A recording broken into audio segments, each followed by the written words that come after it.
Hello friends, welcome to my YouTube channel the educators. Friends, मैं Suresh Kumar, assistant audit officer. आज आप लोगों के बीच परसेंटेज से रिलेटेड ये हमारा दूसरा वीडियो लाया हूँ, जिसमें हम एक टाइप्स देखेंगे और उससे संबंधित कुछ क्वेश्चंस देखेंगे। फिर उसके बाद कुछ सब टाइप्स आएंगे और फिर उससे रिलेटेड क्वेश्चंस आएंगे। इस वीडियो में हम टोटल 10 क्वेश्चन कवर करेंगे। पहला टाइप्स देख लेते हैं। कह रहा है, यदि या तो किसी व्यक्ति की इनकम प्राइस में कुछ वृद्धि या कमी हो और उसका परिणाम अपरिवर्तित हो। जैसे कह रहे हैं, कहते हैं कि किसी की इनकम में 10% की वृद्धि हो गई, ठीक है, और उसे खर्चा कितना बढ़ाना चाहिए ताकि उसके सेविंग्स में कोई अंतर ना हो। उसी तरह किसी चीज की प्राइस बढ़ गई और तो हमें उसकी खपत कितनी कम करनी चाहिए ताकि उसके खर्चे सेम हो। इस तरह के क्वेश्चन इसमें पूछे जाते हैं। इसको बनाने के दो तरीके हैं। हम पहला तरीका देखेंगे। जैसे मान लो किसी के प्राइस A% बढ़ता है, तो उसे खपत में कमी कितनी होगी? में कमी खपत में कमी करना होगा ताकि उसका खर्चा जो है बढ़े ना। अगर प्राइस A% बढ़ जा रहा है तो खपत में कमी कितना करना पड़ेगा? A/100 plus A into 100। ये खपत में कमी की परसेंटेज होगी। और ये हम देख लेते हैं आगे क्वेश्चन के अनुसार कैसे इसको बनाते हैं। क्वेश्चन देखते हैं। इसमें क्वेश्चन हमारा कह रहा है, चीनी के मूल्यों में 20% की वृद्धि हो जाती है, तो चीनी के खपत को कितना प्रतिशत कम करना होगा ताकि चीनी का खर्च पर अपरिवर्तित रहे।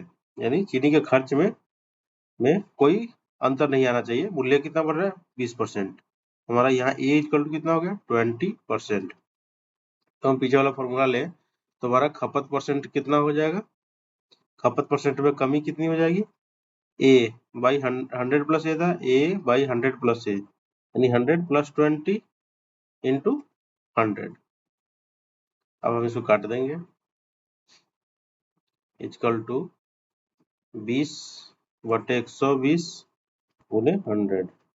काट देंगे 2, 0 से 0 कट गया, 2 से 2 छक्का 12, 100/6 यानी क्या हो जाएगा? 16.2/3%। ये हमारा सी आंसर होगा। ये तो एक तरीका होगा, ये फॉर्मूला से, सॉरी, ये एक फॉर्मूला से बनाने का तरीका हो गया। अब जो है हम दूसरा मेथड देखते हैं। दूसरा मेथड से कैसे बनाएंगे। कह रहा है कि इसे 20% बढ़ रहा है, यानी चीनी की कीमत पहले 100 रही होगी, तो अब क्या हो जाएगी? 120। अब किसी बंदे को खर्च करना है कितना? 100 ही खर्च करना है। तो जब 100 ही खर्च करना है तो यानी खपत में कमी होगी, करना पड़ेगा। कितना कमी करना पड़ेगा? यानी 20 कम करना पड़ेगा। तो यहाँ से 20 लेना पड़ेगा। 20 अब किस पे कमी करेंगे? किस रेट के अनुसार? अब तो नए रेट से खरीद रहे हैं ना, तो 120 के अनुसार कर देंगे, यानी 120 पर कमी कर देंगे। ये तो हमारा रेशियो हो गया। और इसको परसेंटेज में चेंज करने के लिए डायरेक्ट 100 से मल्टीप्लाई कर देंगे। तो ये हम ऐसे ही बना सकते हैं 100 वाले मेथड से भी। और दूसरा ये फॉर्मूला से। तो ये फॉर्मूला जो है बेसिकली कुछ नहीं है, ये 100 वाले मेथड का ही एक शॉर्ट वर्जन के रूप में है, जहाँ पे आप ए प्लस माइनस करके आप यहाँ से बना सकते हो। अगर घटता तो यहाँ माइनस कर देते, बढ़ता तो प्लस कर देते। इस तरह से हमने पहला क्वेश्चन देख लिया। अब नेक्स्ट देखते हैं। तो यदि भोजन के मूल्य में 10% वृद्धि हो जाती है, तो एक व्यक्ति अपनी खपत में कितनी प्रतिशत की कटौती करे कि खर्च न बढ़े। ठीक है, वही क्या कह रहा है कि भोजन में के मूल्य में 10% वृद्धि हो जाती है, तो खपत कम करना पड़ेगा ताकि उसे खर्च ना बढ़े। पहले यहाँ से हम ये देख लेते कितना है। 10% बढ़ रही है, यानी प्लस में, तो प्लस के लिए हम कुछ नहीं साइन देते हैं ना। तो खपत में कमी कितनी हो जाएगी? 10A/100 प्लस 10, यहाँ प्लस में है। अगर घटता तो माइनस में लिखते हैं, यहाँ माइनस आता है, इंटू 100। ये क्या हो गया? 10/111, 110, 10/110 इंटू 100। यहाँ से 0 0 काट देंगे, 100/11 यानी क्या हो जाएगा? 9.1/11%। उसी तरह इसको 100 वाले मेथड से भी बना सकते थे। 10% बढ़ रहा है तो 100 से क्या होता है? 110 बढ़ जाता है। 110 पे कितना खरीदेगा ताकि उसका खर्च 100 ही हो जाएगा, यानी कितना कम करना है? 10 कम करेगा किस रेट से? 110 के रेट से, इंटू 100। ये आ जाता है हमारा परसेंटेज में। एक जीरो से एक जीरो, ऊपर 100 बच गया, 100/11।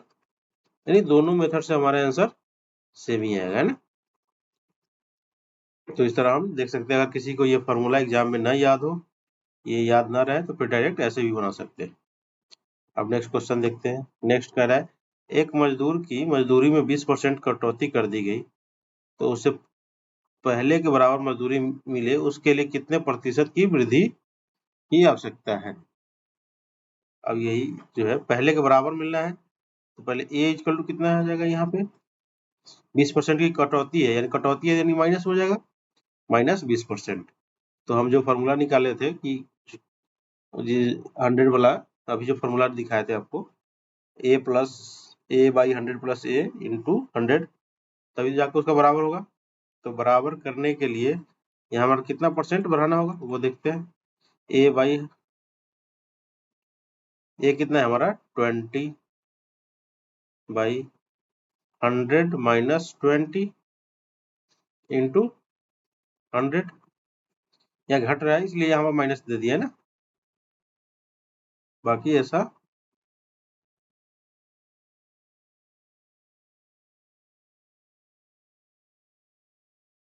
यहाँ पे जो है ए का वैल्यू हमारा कितना था, 20% था। हमने माइनस सिंबल सिर्फ इसलिए लगाए थे ताकि ये घटौती का सिंबल है ना, घट रहा है। जब भी कटौती हो या घटाना हो तो माइनस से हम रिप्रेजेंट इसलिए करें कि नीचे हमको फॉर्मूला में माइनस लाना होगा। तब क्या हो जाएगा, 20/80 इंटू 100, बीचों का 100, 4/25 चाहिए 100, यानी 25%। अब इसको हम आप इस तरह से भी देख सकते हो, 100 वाली मेथड से, कि 100 था, 20% कम कर दिया, यानी 80। अब कह रहा है कि कितना प्रतिशत वृद्धि करे कि पहले जैसे बराबर हो जाए। बढ़ाने के लिए कितना बढ़ाना पड़ेगा, 20, तभी बराबर होगा। तो 20 कितने में बढ़ाना पड़ेगा, 80 पे, क्योंकि अब तो 80 के हिसाब से बढ़ाएंगे, तो 80 के हिसाब से बढ़ा दिए, 20/80 इंटू 100। अब यहाँ से निकालो आपका सेम परसेंटेज, 25%। ये हमारा बी आंसर। ये दोनों मेथड से सेम ही आंसर आएगा। ये हम दोनों मेथड आपको साथ में बताते चले जा रहे हैं, ताकि आपको एग्जाम में जब भी बनाना हो आप किसी भी मेथड से बना सकते हो। यहाँ पे मान लो फॉर्मूला नहीं बैठा या फिर नहीं याद आया, तो फिर आप इस ऑप्शन से बना सकते हो। अब हम नेक्स्ट क्वेश्चन देख ले रहे हैं। अरे पेट्रोल के मूल्य में 25% की वृद्धि हो गई, एक कार मालिक को अपनी खपत कितने प्रतिशत कम करना होगा ताकि पेट्रोल का खर्च पूर्वक रहे। नहीं, पेट्रोल की कीमत बढ़ गई है, लेकिन हमें उस पेट्रोल के खर्च ज्यादा नहीं करना है कार के मालिक को, इसलिए हमें खपत कम करने पड़ेगा। तो खपत में कमी क्या हो जाएगा, अभी हम फॉर्मूला लिखाए थे, खपत में कमी बराबर हो जाएगा ए, यानी ए हमारा 25 है, 25/100 + ए, 100 + 25 इंटू 100, क्या हो जाएगा, 25/125 इंटू 100। 25×5 125, 5 से 20 आइए 100, है ना, यानी 20%। ये हमारा आंसर डी हो गया। अब नेक्स्ट क्वेश्चन देख लेते हैं। करा कि चीनी के दामों में 20% वृद्धि हो जाती है, यदि चीनी पर खर्च के पूर्ववत रखना है तो कटौती के बाद खपत में कमी तथा आरंभिक खपत का अनुपात ज्ञात करें। ठीक, तो खपत में कमी कितना हो जाएगा, देख लेते हैं खपत में कमी कितना हो जाएगा।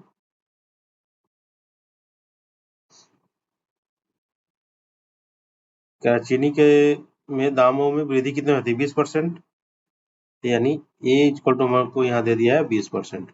तो खपत में कमी कितना हो जाएगा, खपत में कमी परसेंटेज में निकाल रहे हैं, परसेंटेज में है, तो a/100 + a, यानी 20/100 + 20 इंटू 100, यही फॉर्मूला था।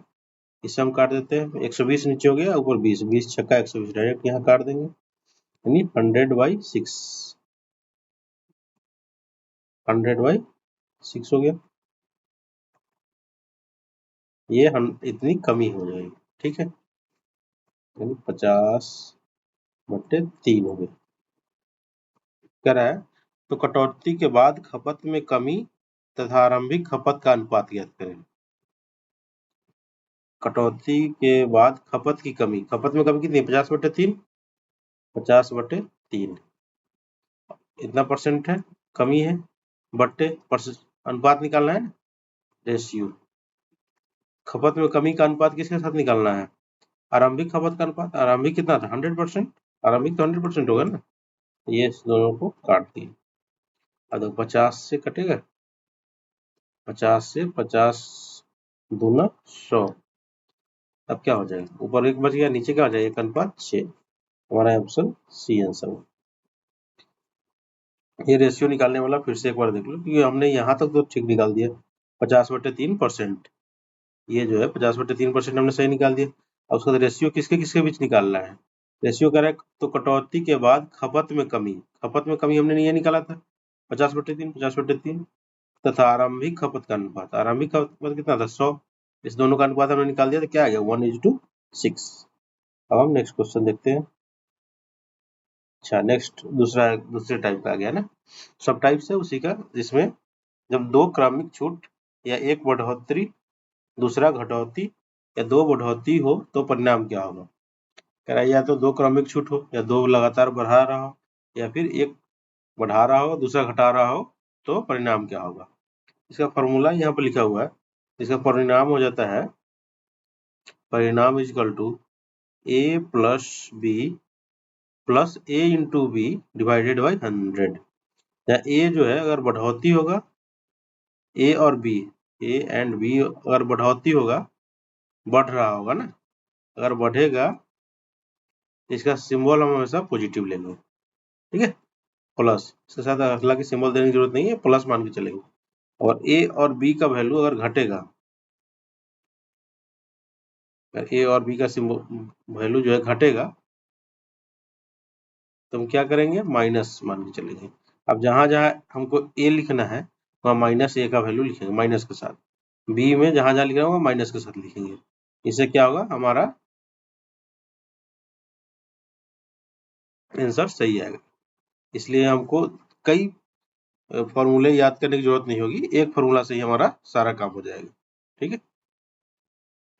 प्लस का मतलब है बढ़ना, यानी कोई परसेंटेज बढ़ रहा है, माइनस का मतलब है घटना। अब पहला क्वेश्चन देखते हैं। एक संख्या को पहले 20% बढ़ाया जाता है और फिर 10% घटाया जाता है, तो प्रतिशत कमी या वृद्धि ज्ञात करें।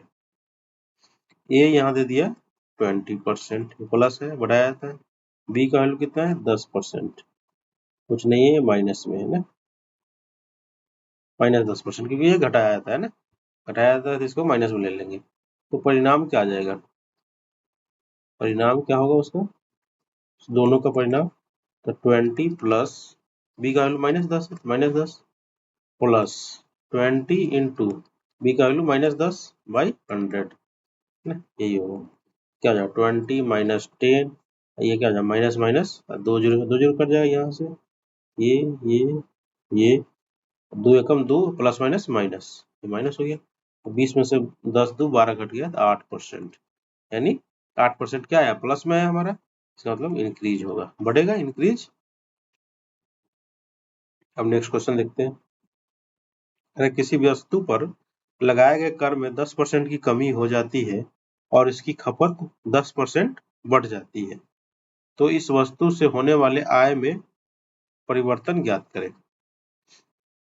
यहाँ ए है एक 10%, एक माइनस में है, बी क्या है, एक बढ़ जाती है, तो ये 10% प्लस में है और ये माइनस में, तो इसका परिणाम क्या हो जाएगा, डायरेक्ट परिणाम निकाल देते, फॉर्मूला हमें पता है परिणाम का, रिजल्ट क्या आ जाएगा टोटल, तो -10 ए प्लस बी यानी 10% plus a into b by 100 यानी -10 इंटू 10/100, ये 2 जीरो से 2 जीरो काट दिए, अब क्या आ जाएगा, ये 1 हो गया, ये 10 कट गया आपस में, ये दोनों परसेंटेज ही है तो दोनों आपस में हट गया, 0, यानी एक क्या बच गया, -1%, यानी 1% क्या हो गया, ये डिक्रीज हो गया, ये हमारा आंसर है।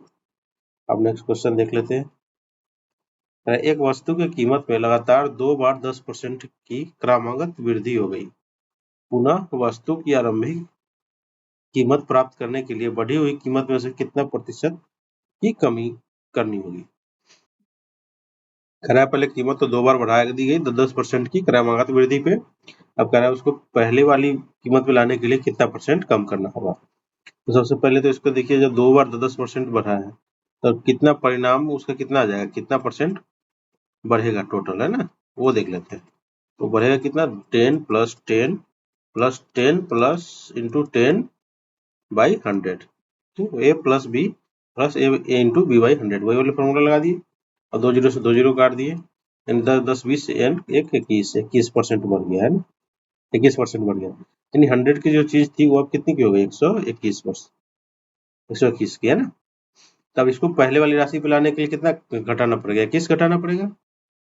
तो परसेंटेज जो रिक्वायर्ड परसेंटेज होगा, रिक्वायर्ड परसेंटेज बराबर क्या हो जाएगा, 21 घटाना पड़ेगा कितने में, 121 में, 21 बाई 121 इंटू 100। अब इसको हम इससे काट देंगे, ये क्या हो जाएगा, 2100 ऊपर 2100 होगा बट्टे 121, 121 इसको काटते हैं, 121 एकम 121, 121 दूना 242, 2 से नहीं कटेगा, एक मरतबे कटेगा, 121 एकम 121 बच गया।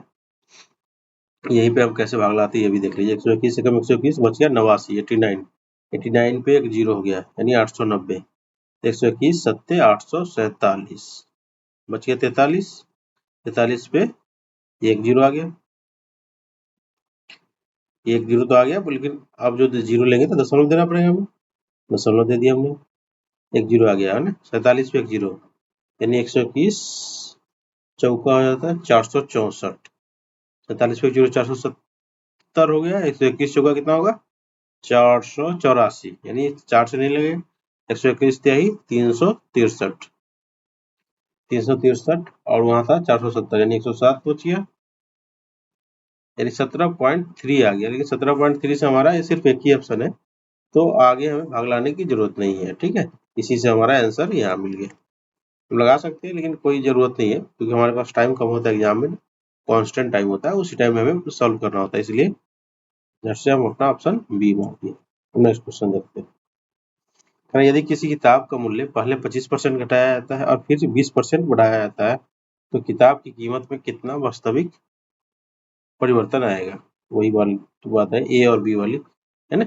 ए कितना है हमारा, पहले 25% घटाया जाता है -25%, अब बी कितना फिर 20% बढ़ाया जाता है यानी 20%, ये प्लस में ना, कुछ नहीं तो प्लस में। इसका परिणाम क्या होगा, ये भी हमने फॉर्मूला देखा था, परिणाम equal to a plus b, अभी फॉर्मूला हम लिख ही देते, plus a into b by 100, ये फॉर्मूला है।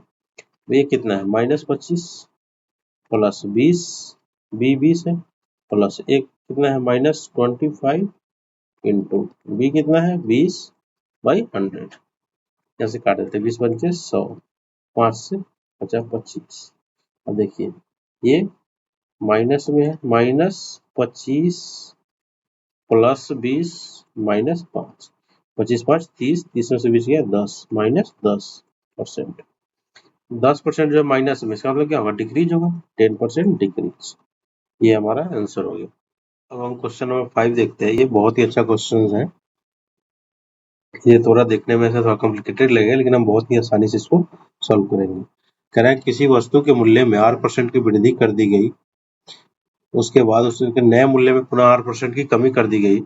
यदि अब वस्तु का मूल्य 1 रुपया है तो वस्तु का आरंभिक मूल्य क्या था। इसको पहले 8% बढ़ाया गया फिर 8% घटाया गया, इसका परिणाम क्या हो जाएगा, परिणाम इक्वल टू क्या हो जाएगा, क्या आ जाएगा, r plus minus r plus minus r into r by 100, ये इतना परसेंट आ जाएगा। इसमें टोटल इफेक्ट क्या आएगा, ये हमने फॉर्मूला लिखाया था ना अभी, उस फॉर्मूले को बना रहे हैं, आर से आर कैंसिल हो गया, ये क्या आ जाएगा माइनस आर स्क्वायर बाई 100, ये माइनस आर, अब जो कह रहा है माइनस आर स्क्वायर बाई 100, इतना की कमी होगी, आर स्क्वायर जो है माइनस में, इसका मतलब क्या होगा, इतना की कमी हो गई, नेट इफेक्ट उसका क्या होगा, इतना परसेंट की कमी। तो कह रहा है यदि अब वस्तु का मूल्य 1 रुपया है, यानी 1 रुपया किसके बराबर है, यानी 100% रहा होगा, उसमें से कितना परसेंट घट गया, माइनस आर स्क्वायर बाई 100 इतना परसेंट। यहाँ से हम 100% का वैल्यू निकाल लेंगे तो हमारा आंसर आ जाएगा कि क्या पहले का मूल्य था।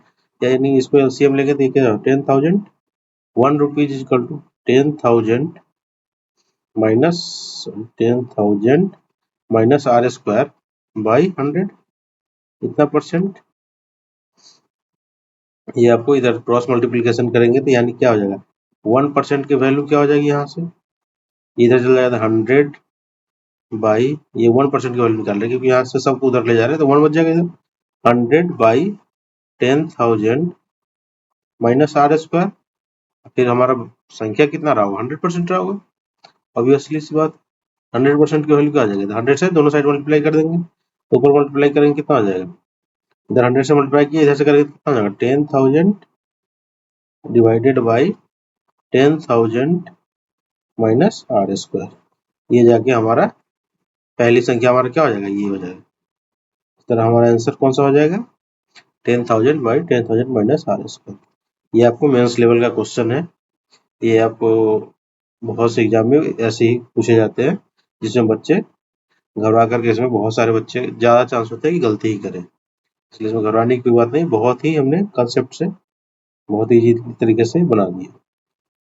ओके गाइज, इस तरह हमने ये सारा टाइप्स कवर कर लिया और क्वेश्चन भी सॉल्व कर लीजिए। Okay guys, thank you for watching. मिलते हैं नेक्स्ट वीडियो में। Thank you.